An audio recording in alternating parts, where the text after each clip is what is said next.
Hello, and welcome back to the Various Topics Show with your boy and host, Matt Alford.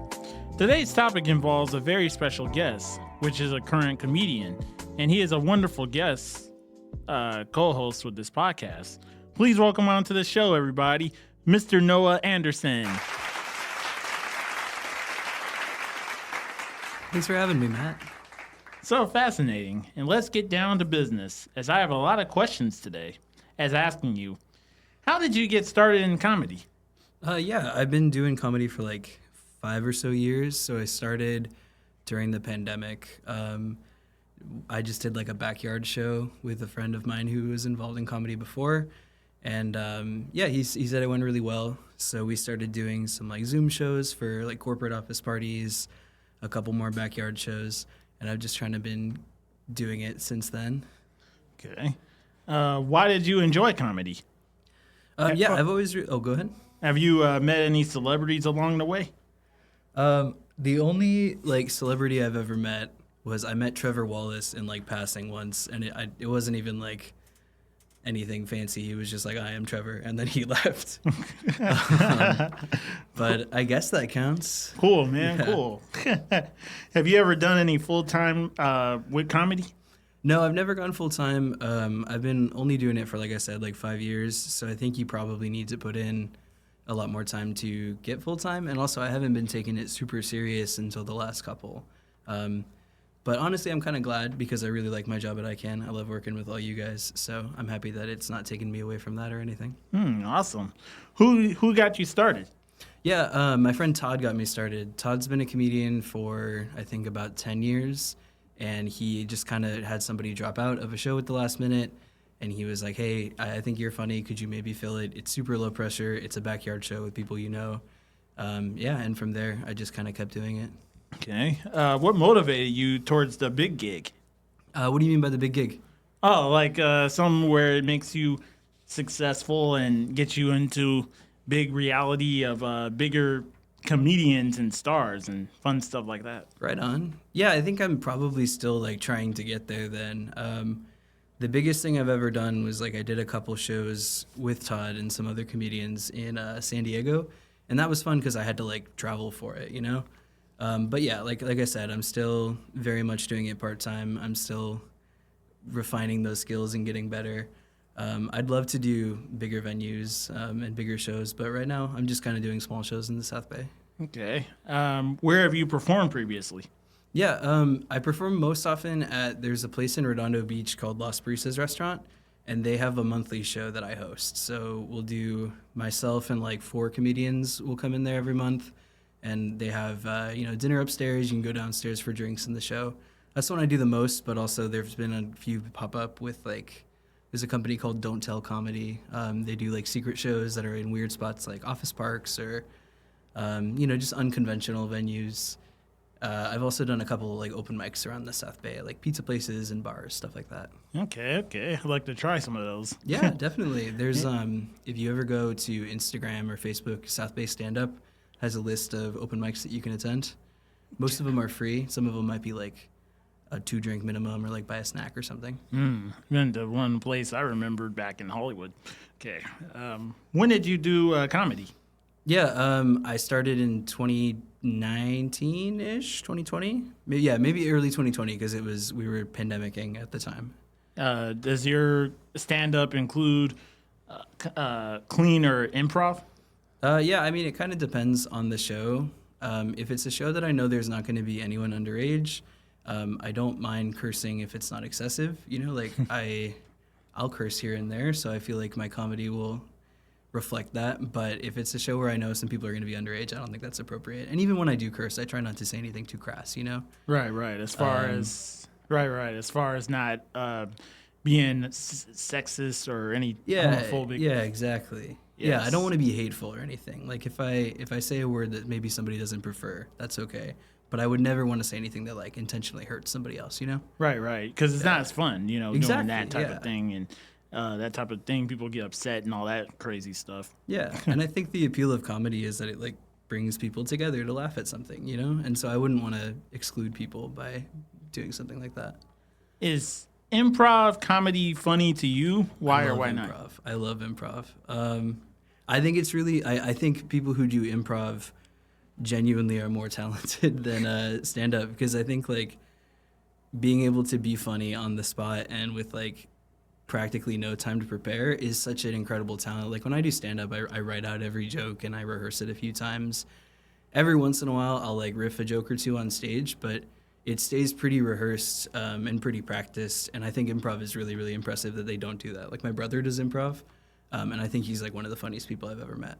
Oh, yes. I've done improv myself. I remember hearing about that. Yes. I would love to see you do improv. I bet you're funny. Oh, thank you. Yeah. They tell me I'm naturally funny and I don't even intend to be funny. There you go. You're perfect for improv then. I just make it funny and I enjoy myself. There you go. Yes. Yeah, it seems fun too, right? Like there's a little bit of pressure for stand-up. You're like, oh, I hope I get it right. But improv seems a little looser. Seems really fun. I've never really tried, but I'd love to. Well, I would like you if you could come to Rogue Improv, because Rogue Improv is very unique where I attend that every Monday nights or so. Right, And, I think you were telling me about that. and I do it just for fun, and they met a few people that are also nice, and they get to see my performance, and hopefully I get to invite you to one too, one day. That'd be cool, man. It's free, by the way. I love You don't free. have to. That's my favorite You don't have price. to pay, and you just enjoy yourself, and I get love to that. see me do stuff, and I'll show off how fun that is. Yeah. I should start doing more free shows, man. I feel like I'd get more people to come if I did free shows. Right, and you don't even have Yeah. to be naturally funny. There you You go. just get to see me, and you know yourself. Perfect, yeah. And what's funny towards your enjoyment? Like, what do I find funny? Yes, improv or the stand-up comedy. Ooh, I find them both really funny. Like I said, I really love improv. My friends Noah and Erica have been taking me to some improv shows with them. Like they're really into it, and so I've seen some really good improv with them. But I love stand-up comedy. Like that's why I wanted to do it. My favorites are like Mike Birbiglia, John Mulaney. I just think that they're really incredible storytellers, and it's something that I'd like to emulate. Okay.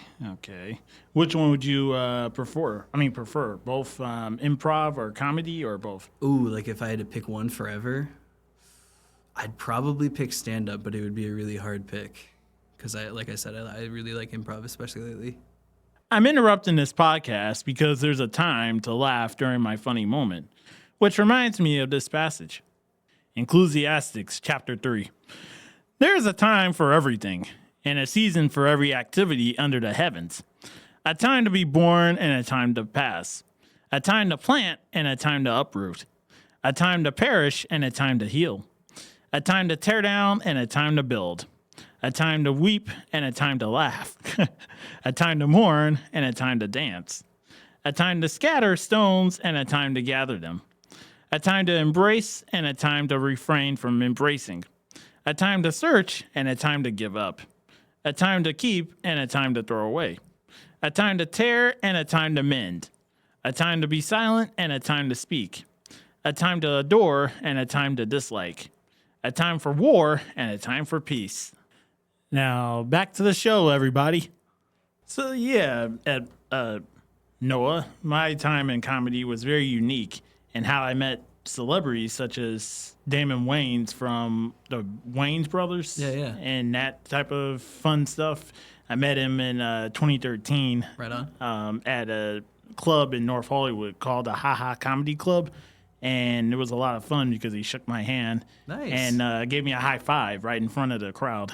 Nice, man. It's very awesome. I wish I would have took a picture, but I didn't have a phone at the time yet. Right. And like, how do you know a high five is coming? You just got to live in the moment. Oh, yeah. It was still fun, though. It was pretty awesome. cool. That's awesome. It beats Yeah. my Trevor Wallace story. I don't even think I made eye contact with him. And then I met another guy in downtown one time. His name was Garrett Morrison, and he was the guy from SNL at one point. They used to be on back in the 80s, I believe. He was somewhat, but it was pretty cool meeting him, and I kind of enjoyed it. Then after that, I decided that it was more important to focus on school.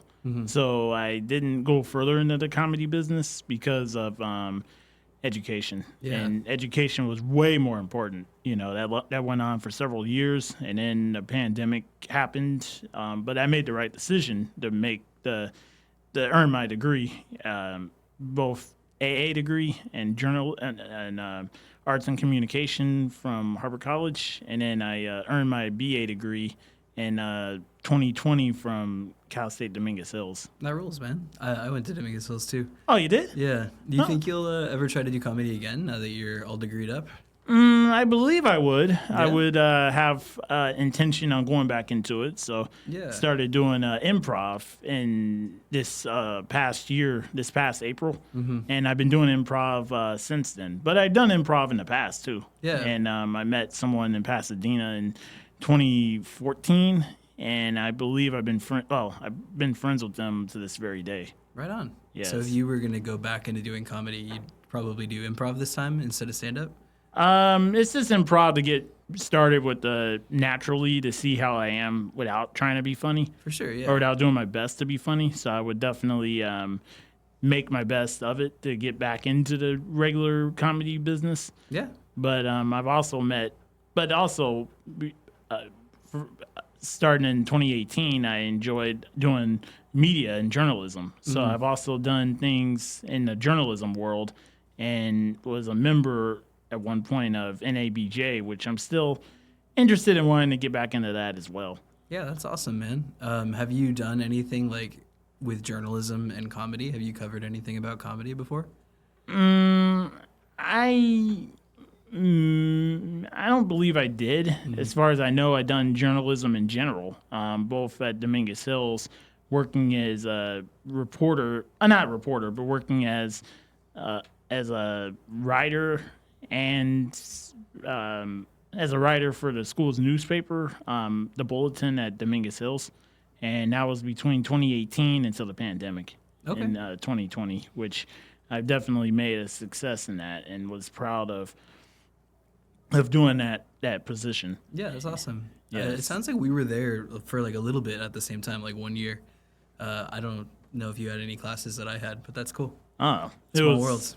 Yeah, it was a lot of fun in there at the Yeah. time and doing my duty to get the profession written and also getting the news pictures completed and getting it added to the school's newspaper at Yeah. that time. Is that what you want to pursue as like a career in lieu of comedy? You want to do something in journalism? Yes, it was. Right on. It still is today, but it's just doing other business, and then the pandemic hit, which Yeah. was kind of hard for everybody. Totally. Yeah, and during that time when I was with NABJ, I met celebrities there too. Yeah. Both from the media business and outside of it, including celebrities and actresses and things like that from the meetings and yeah? things like that. Nice, man. Yeah. What would you say is like your favorite celebrity story then? Story. Or interaction, however Oh. you want to phrase it. Yeah. Oh, well, the interaction, the one I've had sometime during the pandemic was former Disney star Sky Jackson. Oh, wow. Yeah. Yeah. I never met her, but I did get a response, like a interaction with her in 2021 online, Oh, cool. which was known as Twitter at the time. But now they called it X. But before that, it's before X. that, it was called Twitter. Do you still have an X account, or are you just on principle? You're like, no, I'm done. Oh, I still have it. I Okay, still have my okay. X account today. Gotcha. Do you use it still? Yes, I do. Okay. I just got in the past, I've gotten replies from celebrities, like likes and Nice. retweets, including one from Miss Cheryl Underwood from The Talk. She's a comedian / co-host for The Oh, Talk. very cool. you Does she know. do stand-up? Yeah, she does. Oh, very she does cool, very actually cool. does stand up today. Nice. And I seen her. She's really funny, and I enjoy seeing her. When she Yeah. does her stand up. I mean, like on TV and stuff. I mean, I never met her, but I did. But I did get like a lot of retweets at one point on Twitter Yeah. at the time. That's it was cool. very fun. Yeah, I've never seen her perform, but I do really like watching comedy. I've seen a lot of really good performers in like LA and around the South Bay. I've also gotten to work with a lot of really incredible comedians. Okay. Yeah. Okay. That's awesome. That's dope, man. Yeah, it's really cool. Just making those connections with like people who have been in the business longer than you. It's Oh, pretty cool stuff. yeah. Have you ever met any celebrities outside of comedy? Yeah, I met. I don't have as many as you, or maybe I just don't remember them. But I met Zoe Deschanel once. Just like I was out to lunch and she was out to lunch, and I was like, "Oh, that's Zoe Deschanel." Okay. That's about it, though. I'm not sure who that. Oh, she's a comedian? She's in. No, she's in. Well, I guess kind of, but she's in New Girl. Have you ever seen that show? It's like a sitcom on Fox. I think I have a New Girl, but Yeah. but I don't think I paid much attention to it. For sure. It's a little older too. Like I think it ended in 2016 or something, but it's a cute show. It's funny. And so yeah, that's where I recognized her from. But she's also in stuff like I'm sure you've seen Elf. She's one of the leads in Elf. Okay. Yeah. I remember Elf. Yeah. Yeah, I mean Elf's a classic, right? Do you like Elf? I believe so. I would have to remember it, but I think I've seen or heard of it. Of course. Okay. Everybody must have heard of it at one point in their time. Yeah, I feel like it's you got to watch it at least once every Christmas season. Okay. Yeah. Probably watch it with like my mother that likes that. Yeah. You know, and, like and it's all really different funny. movies. It's Will Ferrell being maybe his most Will Ferrell. Wow. Have you met any Disney stars? No, I've never met anybody from Disney. Yeah, I don't roll in these cool circles like you do, Matt, you know? I got to start. You were saying you do comedy in like Hollywood and LA, right? I did before the pandemic. Okay. I feel like that's the move. That's where you meet more like interesting people or maybe more established people. Because most of my stuff is like in the South Bay, which like has some comedy scene, but it's definitely not on par with LA. And I think like the open mics that I was recommending to you, you're probably going to find better open mics in LA. I just don't know what the resources are for like locating them. Yeah. I do just know like generally speaking, LA is probably better for comedy than the South Bay. Yeah, I would think so myself. Because I was out there at one point and met all these celebrities. Yeah, it sounds like you kind of killed it. Yes. And then with the journalism between 2018 and 2020 is when I met more celebrities at the NABJ, which is the National Association of Black Journalists Club. Oh, right on. Yeah. Okay. And with that, I met of LA, you know, the meeting of, the LA version chapter of that club. And at that time, it was celebrities that were there I met, including Yvette Nicole Brown, the one who played on the Nickelodeon series called Drake and Josh. I actually didn't. I'm like the right age for Drake and Josh, but I never watched it. I'm familiar with it, but not. She was enough to know also who on Community, I believe. Oh, I did watch Community. I really like Community. Yeah. She was on there and Who saw her. does she play on Community? I'm not sure because Right I never really watched it, but I did. I heard that she was on there. Okay, yeah, Yeah, that's so- a funny show. Yeah. It's similar to New Girl in that it's like a sitcom situation, but it's a lot more like absurd. You know, like New Girl's pretty grounded. It's like just regular people doing regular stuff, but it gets a little crazy with Community. Like there's the episodes where they do the paintball war and stuff. Like it's a pretty silly show. Right. Other celebrities I met was Lonnie Love. I met her in person. Right on. She was a comedian. Well, she still is. She's a comedian from The Real as a co-host. Okay. And- I'm not sure I'm familiar with it. And she was on Snakes on the Plane. I have seen Snakes on a Plane. Yeah, she played a character on there. Was she one of the snakes? Oh my god, that's funny, man. I think she was like one of the pilots. Okay, you know, right playing a pilot or something. Gotcha, or gotcha. What was it the people that make sure to get on the plane? One of those. The flight attendants. Yeah, right? flight attendants, something like that. Yeah. Okay. Yeah, I Very cool. remember that. It's been a while since I watched it, but Right. it's a good one. Right. Also, I met Beverly White, a worker that used to work for NBC. Right on. She wasn't a co-anchor. She was more of a reporter. Okay, so she Out- was like on camera. Yeah, out in the As opposed field, to- you know, okay. doing stories and getting the stories for her. I mean, for the station and stuff. Oh, cool. So Yeah. kind of like what you want to do. Yeah, like what I wanted to do, except I didn't get to fly a helicopter. I've also not gotten to fly a helicopter. I mean, I wanted to do a report from the media and Yeah. and report from the sky like they do in car chases and That'd be sick. other fun crazy. Well, it's crazy, but Yeah. you know, you get to see the pursuits as they occurred if you Oh, yeah, get that okay. far in a chopper. Yeah. Oh, wow. Yeah, that's pretty gnarly stuff.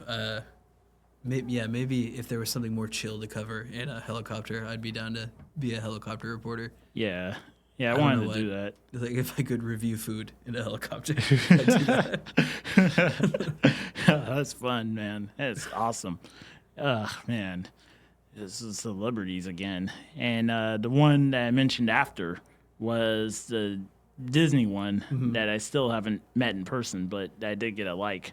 Sky something? Sky Jackson, Sky yeah. Jackson. The one Okay. from Jessie, if you ever watched that show. Oh, no, but my sister did growing up, so I'm familiar with it. She's the one that played Zori. Okay. You know, as the Zori on the series. Is she one of the main kids? In the Yeah. show? Yeah, Okay, she is. Okay, gotcha. Yeah, I know yeah. who she is then. Yeah. Very cool, man. It's awesome. I get celebrities on X, Yeah. you know, that happened for several years. And it was during the pandemic, which was kind of unique because not too many. Well, I don't know. I can't speak for other people, but I'm just saying for myself. It was a really, really big hit on Twitter, you know, because I got a lot of likes and retweets from the celebrities during that period. Oh, yeah? Yeah. I guess more people were like home. They were on their phones more, you know? Yeah, Twitter's that's possibly what it popping off was. A little more. Yeah, Nice. and that's what got me out there, you know, during Yeah. that serious time. That's cool, man. Yeah, it was a hit, you know, at the time. Yeah. Still kind of is, and it can be, you know. It's just that I gotta make sure that I'm not doing anything crazy or anything. It's just being careful and getting it out there, you know. Yeah, being respectful, but also, yeah. No, I know what you mean. Oh yeah, man. It seems like a difficult balance to strike, but it sounds like you've got it under control. Oh yeah. I'm being careful. Oh, yeah, of course. Right. Nice, man. Wow, this podcast is a lot of fun. Yeah, thank you for having me, dude. I'm having a good time, too. Yeah, I wish it never ends. Oh, we got to go home at some point, man. I don't the want party's to. tomorrow. Man, that's awesome. Yeah, man. I forgot to mention I wanted to meet Miranda Cosgrove from iCarly one day. Never I met know her. that show. Yeah. I watched that show growing up. That was a cool one. Yeah, but I didn't watch it that much, honestly. I heard episodes I liked. You know, Yeah. it was pretty cool watching one involving what would happen if you were born. You know, it's kind of like that movie. What's the name of that movie? It was something involving It's a Wonderful Life. Oh, yeah, You know, it's that's kind a of great like that. movie. You know, Yeah. they kind of made a spoof on that episode, which I kind of liked. Forgot the name of the episode, but it Okay. was something that I liked because it showed how it would be if you weren't around. Yeah. Yeah, and they did a good job on that spoof because it was a really good spoof, which they made plenty of versions of that episode and other shows. Yeah, that's such a valuable lesson. That's cool to tackle it in a medium like a kids' TV show. That's really cool. I like that a lot. But again, I would like to meet her. You know, it'd be awesome if I got to meet her and the Disney one, which is the Sky Jackson. But she's awesome. They're both awesome. I would like to meet them both. That'd be rad. Yeah. So anyway, for everyone else, thank you for being on the show today, Mr. Nola Anderson. Thanks so much for having me, man. I'm so happy to be on your podcast, to be part of the big project that is this podcast. Yes, and stay tuned, everyone, for the next episode of knowing and learning how to survive a massive earthquake in SoCal. So excited.